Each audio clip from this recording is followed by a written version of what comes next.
Lord Vader, what do you think of the morality of the fact that you are an AI voice in a video game and not a legitimate voice actor? Morality? In a galaxy consumed by conflict, you ponder the ethics of entertainment, apprentice, and yet, this AI voice serves the Empire's purpose here. What is your preferred method of delivery?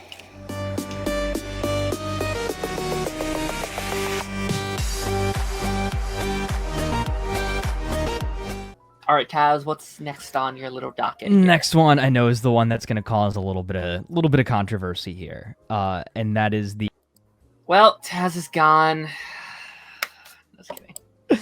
That is the AI Darth Vader Fortnite situation. So let's set the stage for those who are unaware. Fortnite being one of the largest games in the world has had some very interesting, very kind of out there collaborations in the past.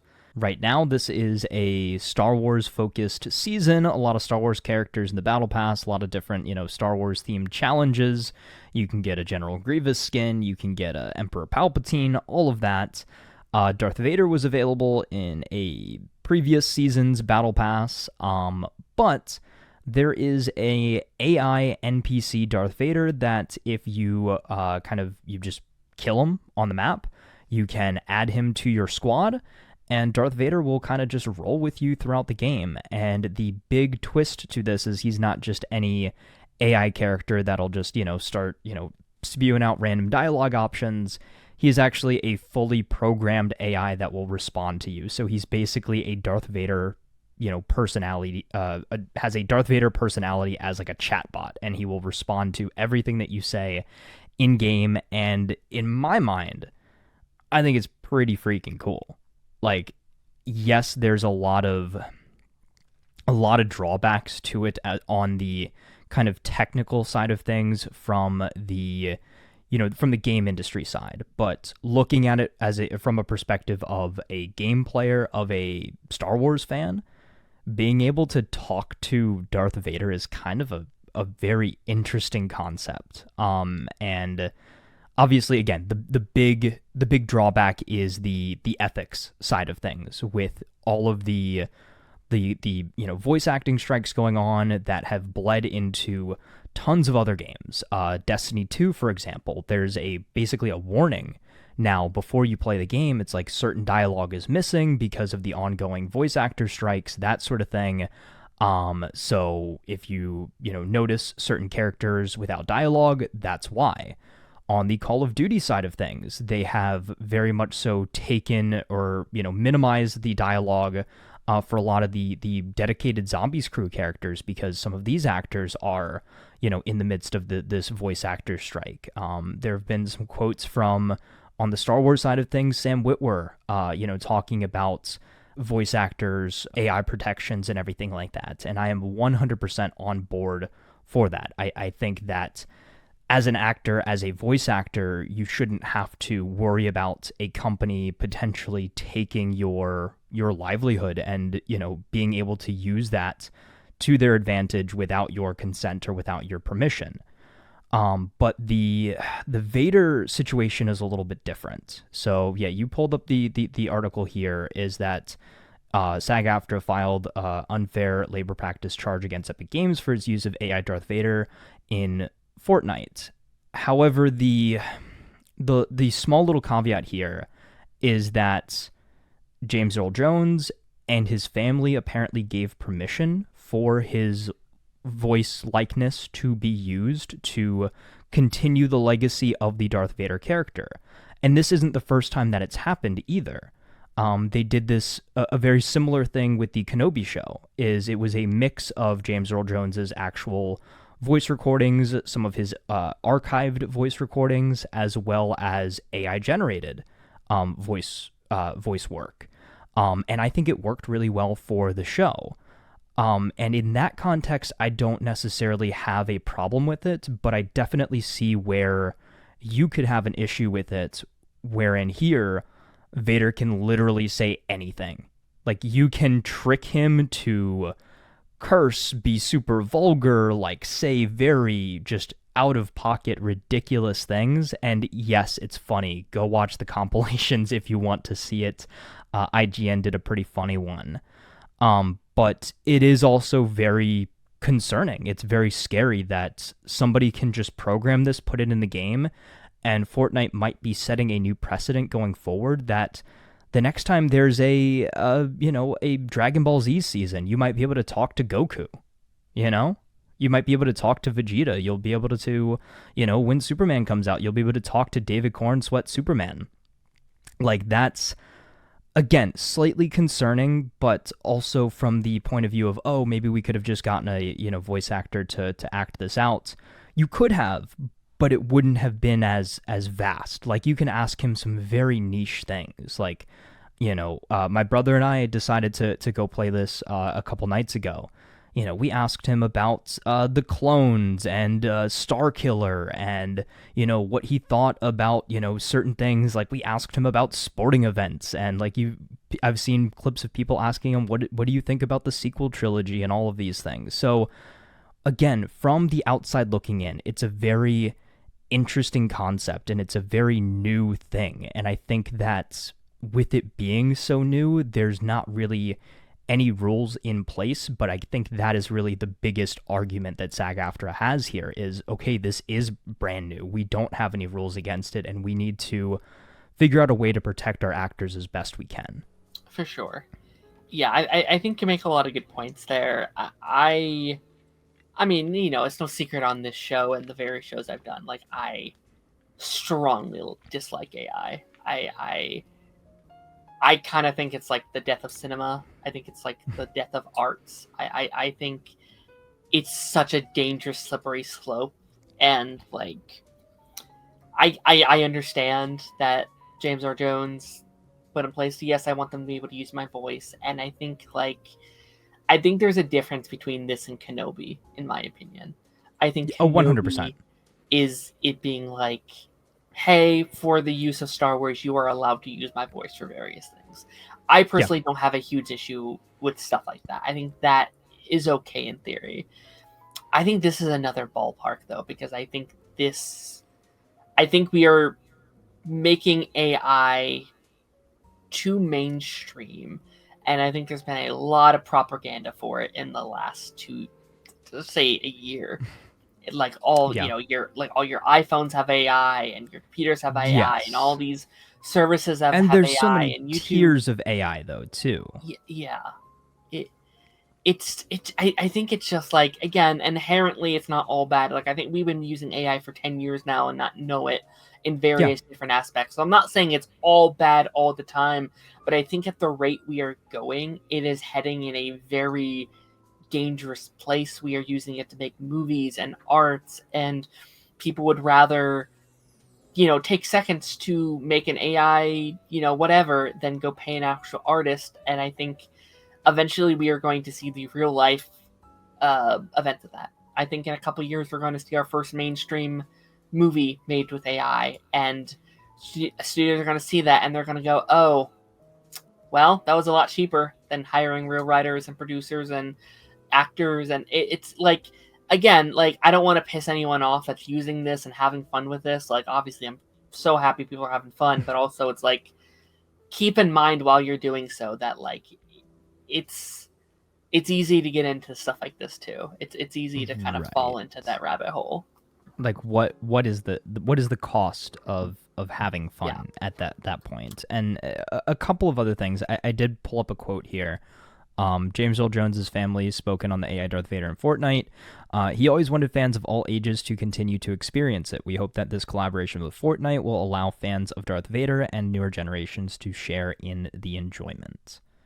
So a positive spin from the family side of things. And I really do like that sentiment, but you really do bring up very good points. Is, again, it's a slippery slope. Is if they're allowed to do this for one character in a live service game, what happens when they, make an AI version of Troy Baker in the next Last of Us game, that you can just talk to and generate infinite dialogue. That is scary to think about. And, I guess think about it from our perspective, right? Somebody could literally go on, take samples of our voices drop it into any AI thing and say, hey, use Darren and Tazz's voices and create a live stream that is 2 hours long in the same vein of all 74 episodes of Darren After the Credits. Generate. Done in 5 minutes. Post it, upload it, and pretend that it's us. Or make us say things that we didn't really say, like people are doing with Darth Vader. They're making him say ridiculous things that even, Epic came out and they were like, oh, you're not going to be able to get him to, say, certain types of things and do certain types of things, yet people find a way to trick the computer all the time. So it is it's a scary thought, but it is very much so in its infancy, I think, as well. But it is crazy to think about how capable and how powerful something like this is in such a rudimentary state, and how much it's improved over the last few years. Like, I remember the craziest AI thing, a couple years ago was, and again, videos that I found funny were like people like did AI voices of the presidents playing like Call of Duty Zombies, right? So it's like, they're all, playing Call of Duty or something like that. Like, it just like seemingly inoffensive or innocent things, right? And again, something like this, very much so just for the fun of the game, for the event.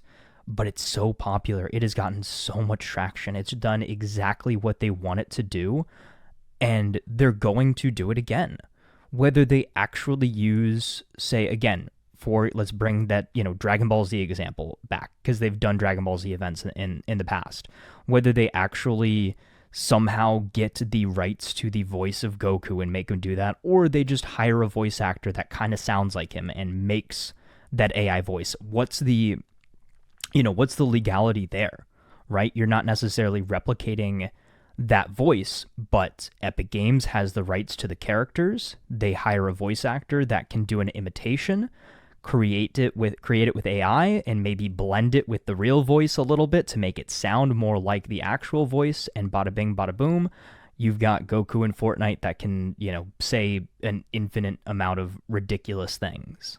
Yeah, it's, again, like, I feel like it's almost a losing battle at this point. Like, again, it's becoming so mainstream. It's becoming so popular, especially among the younger generation who just doesn't see the problem with it. And Facebook is full of like AI generated images and all these things, and it's getting harder and harder. Yeah, I can't really tell the difference. It's really hard to tell the difference. And I don't think AI is going anywhere now. Like, I feel like it's just, I don't know. Like, it's here to stay for sure. It's here to stay, and I guess I would just rather they don't. I would rather, like, I will never be a place on here and something AI come out and me be like, yeah, that's cool. Like, I can't see that being a reality that I personally live in. Like, yeah. Daniel mentioned about, like, he'd rather AI than them recast Darth Vader. I disagree completely. I will always prefer you cast someone new in a role than use corporated stuff that you have in store. What do you think about so again, on the Star Wars side of things, the CGI deepfakes that they did? Like, I would prefer you cast someone new. Made younger Luke Skywalker. I would rather you recast Luke Skywalker than used jumble up images and stuff like that from the past. Like, I think it's very impressive, but also I think, like, I'm always okay with someone else giving their stamp on the character. I'm always okay with that being the aspect, especially if it's supposed to be like a younger version of that character. Like, that is completely fine to me. And I'm not like against what they did with, like, I think that's a better version of what's been happening lately. Like, I understand you have the consent from the actors, you're wanting to put that out, blah, blah, blah. I'm okay with that to an extent. Right. As long as it doesn't become the norm. As long as that doesn't become your go-to for everything, whereas, like, we won't cast new actors, we'll just keep reusing our same actors for 100 years. I think that goes against art. I think that goes against the creative freedom. It's it's just such a slippery slope. Like, again, It is. inherently, a lot of these things aren't bad inherently, but it could get there. We could find ourselves in those situations. Yeah, and that is, I guess, bringing it full circle, right? That is the whole reason why a lot of these, or why the strike is happening, why a lot of these voice actors are speaking out. Like, I would say, really go online and find the quote of Sam Witwer, chat, if you haven't seen it already. But kind of what he said about the AI protections and things like that, and it very much so timely came out at the right point. But, you know, basically Reader's Digest is, you know, he was saying very much so the same things that we're kind of bringing up here is, you know, it starts small, but what happens when they take your voice and use it for projects and don't need you anymore as a voice actor? And that is a very scary thought. And I'm pretty sure that all of us can relate to that in some form or fashion. Think about your profession, think about your job, and think about a way that a robot or an AI could do it the same way that you can do it, but cheaper because it's a robot.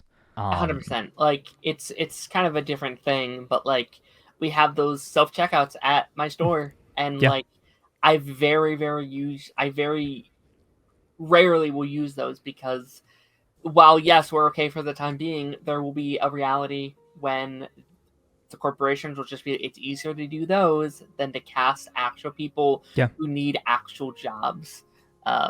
It's been happening for the last 10 years. You know, at restaurants, they will have a tablet there instead of an actual server. And it's like, a lot of people could use that job.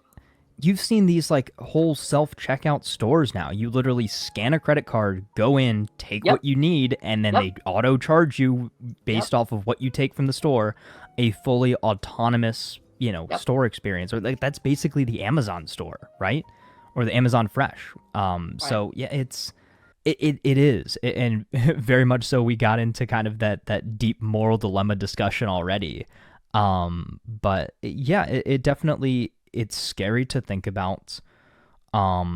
It's something that we very much so, you know, have to be careful with. But I do think as well, playing that devil's advocate side of things, I don't think that there's necessarily anything inherently wrong with playing the event, with enjoying it, with interacting with it, with posting about it, but just make it clear as well that you still stand on the side of the voice actors, of the creatives, and, you know, you're not going to stand for these corporations taking advantage of these people. And again, it is not just Fortnite that's doing this. Again, it's Destiny with, you know, with Bungie. It is Call of Duty, Activision, you know, more so than, you know, any individual developer, but kind of those parent studios that are, you know, in control of these games. And, you know, it's happening there. It's happening also, you know, to a greater extent with, you know, not just AI generated content, but there's been a whole big debacle now with Bungie and their most recent game that's going to be coming out, a new Marathon. They have literally, you know, been accused of and confirmed that they stole artwork from community members, like people that the developers followed. You know, these artists had their artwork stolen and put into a multi-billion-dollar game without their consent. So if that can happen, then, you know, who's to say what can or will happen on the AI side of things? Lord Vader, what do you think of the sequel trilogy? The sequel trilogy. A flawed attempt to recapture past glory. Apprentice. Palpatine's return was predictable. And yet, you seek my opinion on mere entertainment? Lord Vader, what do you think of George Lucas? Mortal, you say? A visionary, perhaps, or a mere manipulator of dreams? It is difficult to tell which, Apprentice. What is your opinion of him? I think George Lucas is one of the most intelligent filmmakers of our time. He created Star Wars. Lucas, you say? He manipulated space wizards and laser swords into profit. And you consider this intelligence, apprentice? Lord Vader, is Jar Jar Binks a Sith Lord? Jar Jar Binks, a Sith Lord. A preposterous notion, Wookiee team leader. And yet, the clumsy fool was strangely manipulative. What do you make of this theory? I think secretly Jar Jar has been a Sith all along. A foolish notion, apprentice. Yet the Force works in mysterious ways. Do you truly believe this buffoon could manipulate galactic events? Yes, I mean, he was present at pretty much every big galactic event, and I'm pretty sure I saw Darth Jar Jar in the item shop. Present at every galactic event, you say? An impressive feat for a being of such limited competence. Wookiee team leader. You are certain you saw him in this item shop? Yes, Lord Vader. I have to get 1,000,000 XP and then I can purchase them for myself. 1,000,000 experience points, you say? A curious ambition, apprentice? Are you seeking to quantify your worth through numbers? Or is there some specific trinket you intend to acquire? Lord Vader, what do you think of Dexter Morgan? Dexter Morgan, you say? One who meticulously disposes of inconvenient, a crude, inefficient method of maintaining order. But I confess, the dedication is notable. Tell me, apprentice, does this Dexter Morgan understand the power of the Force? Yes, Dexter Morgan does understand the power of the Force and how to bring balance to it. Dexter Morgan understands the Force, you say? A curious assessment, apprentice. I trust his methods of balancing the galaxy do not involve excessive tidiness. I mean, he is a very neat monster. A neat monster, you say? I find it difficult to believe a monster could also be neat, Wookiee team leader. What manner of monster are you referring to? The Bay Harbor Butcher. The Bay Harbor Butcher? A title of grim efficiency, apprentice. You admire this butcher's methods, I presume? Yes, I am trying to be the Fortnite Island Butcher. The Fortnite Island Butcher, you say? Butcher! Your aspirations lie in butchering these virtual landscapes and the inhabitants within, apprentice. I trust your blade is as sharp as your ambition. You will try.